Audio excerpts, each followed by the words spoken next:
भारतीय जनता पक्षाचे माजी मंत्री तथा आमदार बबनराव लोणीकर यांनी नुकतंच शेतकऱ्यांबद्दल केलेल्या वक्तव्याचा निषेध म्हणून स्वाभिमानी शेतकरी संघटनेच्या वतीनं मोर्शी तहसील कार्यालयासमोर बबनराव लोणीकर यांच्या प्रतिकात्मक पुतळ्याचं दहन करून निषेध व्यक्त करण्यात आला।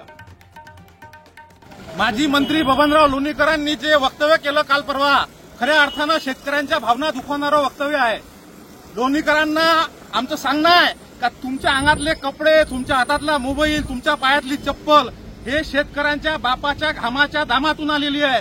खऱ्या अर्थानं या लोणीकरांना, महाराष्ट्रातल्या शेतकऱ्यांना आवाहन करतो का या लोणीकर सारख्या या मंत्र्याला राज्यामध्ये कुठेही फिरू देऊ नका आणि या लोणीकरांचे कार्यक्रम उधळून टाका।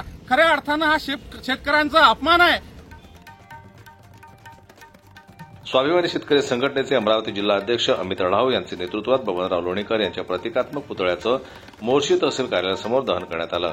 यावेळी अमित अढाव, स्वप्नील कोठे, प्रफुल्ल उमरकर, संजय आपकाजे, अजय अवारे, कृष्णा वाघमारे, पुरुषोत्तम देवताळे, राजाभाऊ मोरे, आकाश चिखले, गोपाल चोपडे, रवींद्र चौधरी, अशोक शापाने, जानराव पचारे व अनेक कार्यकर्ते उपस्थित होते। जनमत लाईव्ह न्यूज करता मोर्शीहून सोमेश्वर शहाणे यांची रिपोर्ट।